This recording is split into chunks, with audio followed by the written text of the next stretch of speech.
Well, I asked this to Kalani, and he deferred to you, Coach Lamb. So Jay's going to give me a hard time about it, about the specialist. I've seen games won and lost due to long snapping, inefficacies, and inefficacies. So, what's going on with the long snapping competition right now between Austin Riggs, Britton Hogan? Has there been any separation?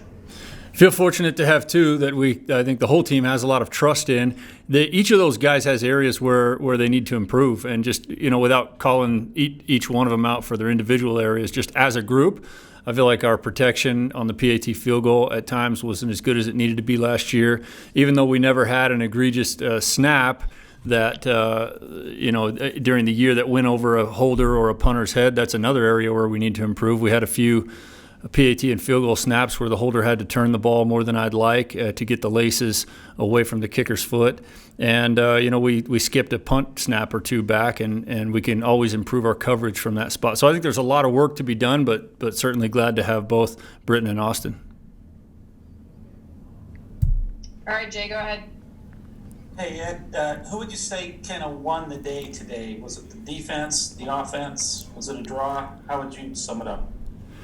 I think that the defensive players are certainly going to come away from this feeling like that. They kept the offense off the scoreboard. I think through the majority of the what we would call the ones and twos, the defense had the upper hand or kept the offense out of the end zone. But a big time caveat to that is one of the things that we're really good at on offense is breaking tackles with Tyler Algier and Lopini Katoa, and we did not go live with those two running backs, and that's a major challenge to any defense. It would be a major challenge to our defense, and so I would just say we're as a coaching staff, we've chosen not to find out what our first offense can do against our first defense, because that's such a major component of our offense, and we're just taking that away before we ever start the scrimmage by blowing a quick whistle every time somebody puts two hands on Tyler or Lopini.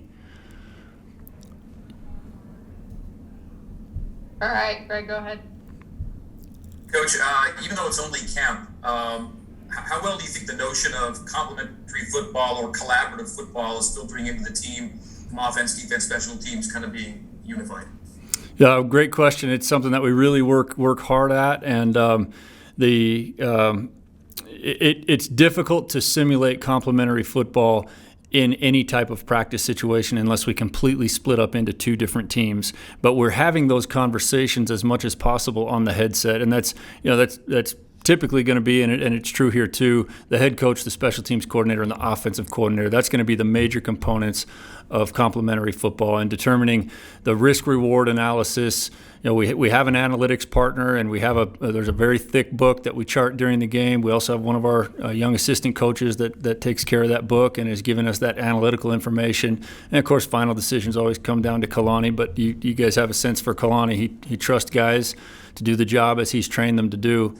We've tried to, the quick answer to your question, Greg, is we've tried to simulate that as much as possible, but we are not going to find out how good we are at communicating that and making the right choices until we actually play a game. Thanks, Ed. Any other questions? Ben, last question. I'll throw one at you. So you mentioned the defensive players felt like they may feel like they kept the offense out of the end zone today. Are you willing to kind of tell us some of the individuals that were able to stand out today and maybe make some plays and possibly move up the depth chart? Sure. Yeah. Thanks for that question. And just a disclaimer, I'm not the accurate gauge of feelings. In fact, I'm probably pretty limited in that area. So I'm taking my best guess here. I feel like a lot of the defensive guys were happy that they were able to keep the offense out of the end zone for a while. But you got to start with Ethan Slade. He made two interceptions. What we call completing the takeover. A lot of guys put themselves in position to knock down passes today. He completed the takeaway. He got the ball back for our team is the way that we look at it. Although for today it was getting the ball away from the offense because we're divided up into offense and defense. He did a great job. Really was impressed with the stout level of play up front by our defensive line. We have great depth at the defensive tackle position and some guys that have really helped that. Having Nasa Mahi back, that has helped a ton. Caden Haas has developed himself into a really stout player up the middle.